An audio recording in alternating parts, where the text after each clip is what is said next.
नमस्कार। सत्य हिंदी के फिल्म समीक्षा शो में आपका स्वागत। मैं हूं प्रकाश हिंदुस्तानी। आज 1 मई है और शुक्रवार भी है। इस मौके का फायदा उठाया रितेश शिवाजी राव देशमुख ने और उनकी फिल्म आज लॉन्च की गई है जिसका नाम है राजा शिवाजी। महाराष्ट्र दिवस हो और शिवाजी पर फिल्म आए तो शायद ही कोई मराठी भाषी होगा जो उसे देखना नहीं चाहेगा। इसलिए बहुत सोच समझकर यह फिल्म इसी दिन दिखाने के लिए चुनी गई है। इस फिल्म को पर्दे पर उतारने के लिए रितेश देशमुख को पूरे 12 साल लगे। 2014 में उन्होंने इस फिल्म के बारे में सोचा और फिल्म बनाते बनाते उन्हें 12 साल लग गए। ये फिल्म हिंदी और मराठी दोनों में है। मराठी में ये फिल्म 3 घंटे 15 मिनट की है, लेकिन हिंदी में 8 मिनट छोटी है।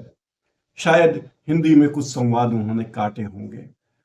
फिल्म को बनाने में सबसे बड़ी चुनौती यही रही होगी कि शिवाजी की कहानी तो हर व्यक्ति जानता ही है, तो ऐसी क्या बात रखी जाए इस फिल्म में कि लोग इस फिल्म को देखने के लिए सिनेमा घर तक आए। इसमें शिवाजी राव के जन्म से लेकर अफजल खान के वध तक की कहानी दिखाई गई है, लेकिन फिल्म के बहुत सी बातें छोड़ दी गई है जो बहुत महत्वपूर्ण थी शिवाजी के मामले में।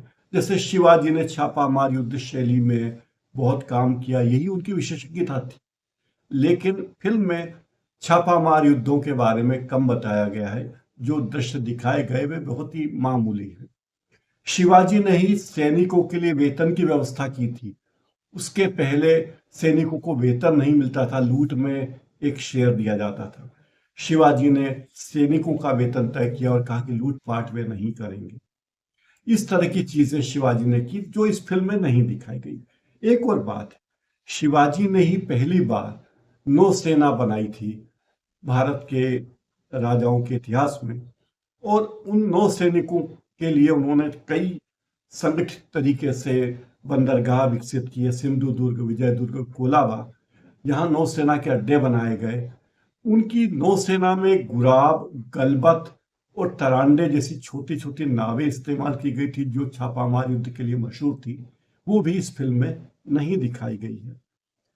फिल्म में यह भी नहीं दिखाया गया कि शिवाजी की नौसेना ने पुर्तगालियों की कई लड़ाइयों को नाकाम कर दिया था। इस फिल्म की कहानी को 9 अध्यायों में फैलाया गया है। 9 चैप्टर है।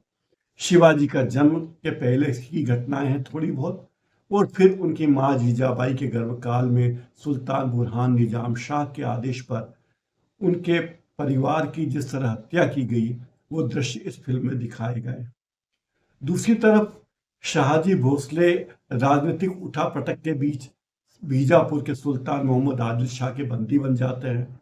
ये भी इस फिल्म में प्रमुखता से दिखाया गया। पिछले 75 साल में शिवाजी पर हिंदी और मराठी में दर्जनों फिल्में आ चुकी। सबसे पहली चर्चित फिल्म थी भालजी पेंडारकर की शिवाजी, जो 1952 में आई थी, और वो फिल्म भी हिंदी और मराठी दोनों में बनी। इस फिल्म में रितेश देशमुख ने बहुत मेहनत की, इसमें कोई दो मत नहीं, लेकिन रितेश देशमुख और जिनीलिया दोनों की छवि थोड़े हल्के फुल्के रोल के लिए है, इसलिए भव्यता के बावजूद वो उस तरीके से पेश नहीं कर पाई जैसे छावा में विक्की कौशल ने स्टैंडर्ड बना दिया था। रितेश देशमुख को शिवाजी महाराज के रूप में देखना थोड़ा अटपटा लगता है, और फिल्म में उन्हें स्वीकार करना कि ये शिवाजी महाराज है थोड़ा समय लग जाता है। इस फिल्म में रितेश ने न केवल अभिनय किया है बल्कि डायरेक्शन भी दिया है, और निर्माताओं में भी उनकी पत्नी का नाम है। इस फिल्म में संजय दत्त भी हैं और विद्या बालन भी। ये दोनों ही एंटागोनिस्ट रोल में है, यानी नेगेटिव रोल में है। संजय दत्त ने अफजल खान का किरदार निभाया है जो खूंखार और क्रूर था, और विद्या बालन ने खदीजा सुल्ताना जो मोहम्मद आदिल शाह की बेगम थी उनके रूप में अपनी भूमिका निभाई है। वे बहुत ही कपटी, लालची और दंभी महिला के रूप में हैं, और उन्होंने अपने रोल को बहुत अच्छी तरह निभाया है। सलमान खान भी इस फिल्म में छोटे से रोल में है, और वो शिवाजी के अंगरक्षक जीव महाला की भूमिका में है। अभिषेक बच्चन शिवाजी के बड़े भाई संभाजी शाहजी के किरदार में है। बोमन ईरानी भी छोटे से रोल में है, पीर बाबा, ये सब रोल उन्होंने मित्रतापूर्वक किए हैं। इस फिल्म में भाग्यश्री हैं जिन्होंने जीजा माता की भूमिका निभाई है, महेश मांजरेकर है, फरदीन खान है, अमोल गुप्ते हैं, ये तमाम लोग हैं। इस फिल्म की सिनेमाटोग्राफी शानदार है, सह्याद्री की पहाड़ियां, किले और युद्ध के दृश्य भव्य लगते हैं। अजय अतुल का संगीत अच्छा है, टाइटल सॉन्ग अच्छा है, जय शिवराय और छत्रपति अच्छी भावना जगाते हैं। मैंने प्यार किया फेम वाली भाग्यश्री जीजा माता के रोल में है। उनके और शिवाजी के संबंधों को बड़े भावनात्मक ढंग से दिखाया गया है। स्वराज की चाह और धर्म की रक्षा का साफ साफ संदेश इस फिल्म में दिया गया है। लगभग 3 घंटे 7 मिनट की ये फिल्म कई जगह धीमी गति से चलती हुई लगती है। फिल्मों में दोहराव भी है और लगता है कि कई सारे सीन खींच दिए गए हैं, उनकी जरूरत नहीं। कई बड़े सितारों की मौजूदगी इस फिल्म में दे दी गई है ताकि इस फिल्म की अपील पैन इंडिया हो, हिंदी फिल्मों में भी लोग इस फिल्म को देखने के लिए आए। फिल्म में लड़ाई के दृश्यों के वीएफएक्स हैं जो कई जगह और बेहतर हो सकते थे, क्योंकि हिंदी फिल्मों में अच्छे वीएफएक्स आने लगे हैं, लेकिन ये फिल्म एक्शन और भावनाओं पर केंद्रित है और ऐतिहासिक पहलुओं को इसमें छुआ भर है। पहले डिस्क्लेमर में ये भी दिखाएगा कि ये फिल्म शिवाजी के जीवन से प्रेरित है, लेकिन इसे उनकी डॉक्यूमेंट्री के रूप में न देखा जाए। फिल्म कहीं कहीं लगता है कि शिक्षाप्रद बनाने की कोशिश की गई है, विद्यार्थियों को बताने के लिए की गई है, लेकिन मुझे व्यक्तिगत रूप से इस फिल्म के संवाद कुछ अच्छे लगे।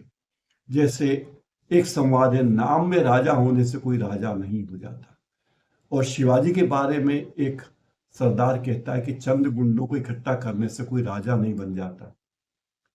एक अच्छा डायलॉग ये भी है, हमारे अंगारों पर राख मत डालो। और उस वक्त तो शिवाजी महाराज बन के रितेश देशमुख वाकई उभर आए जब उन्होंने कहा कि मराठे मिट्टी में गाड़े नहीं जाते, बोए जाते हैं।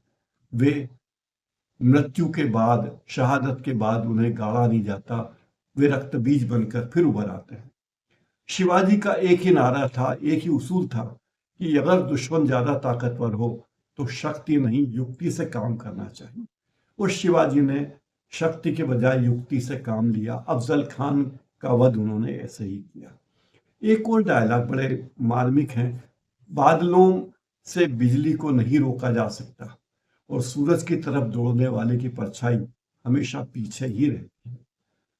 कुल मिलाकर यह लगा कि राजा शिवाजी एक सम्मानजनक प्रयास है जो शिवाजी महाराज की विरासत को नई पीढ़ी तक पहुंचाने की कोशिश करता है। ऐतिहासिक ड्रामा है, एक्शन है, और अगर मराठी गौरव में आप अपना गौरव महसूस करते हैं तो ये फिल्म आपके लिए परफेक्ट है। ये फिल्म दिल से बनाई गई है और दर्शकों को प्रेरित करती है, लेकिन अगर आप इस फिल्म में बहुत मजा लेने के लिए जाएंगे तो वो मजा इस फिल्म में नहीं। न ही ये कोई ऐतिहासिक फिल्म है, इसे ऐतिहासिक चश्मे से देखना भी ठीक नहीं है। लेकिन एक बात तय है कि जिस तरह से आजकल भगवा पताकाएं फिल्मों में फहराई जा रही हैं, इस फिल्म में भी भगवा रंग की पताकाएं फहराई गई है। और इस तरह के डायलॉग भी हैं कि अगर हिंदवी स्वराज के बारे में सोचेंगे, अगर आप हिंदवी स्वराज की कल्पना करेंगे तो आप खुद ही केसरिया ध्वज लेकर निकल पड़ेंगे। कुल मिलाकर यह फिल्म एक ऐसी फिल्म है जो शिवाजी के जीवन की कुछ घटनाओं को दिखाने का प्रयास करती है, लोगों को मनोरंजन भी देती है और जानकारी भी देती है। आज इस कार्यक्रम में फिलहाल इतना ही। नमस्कार।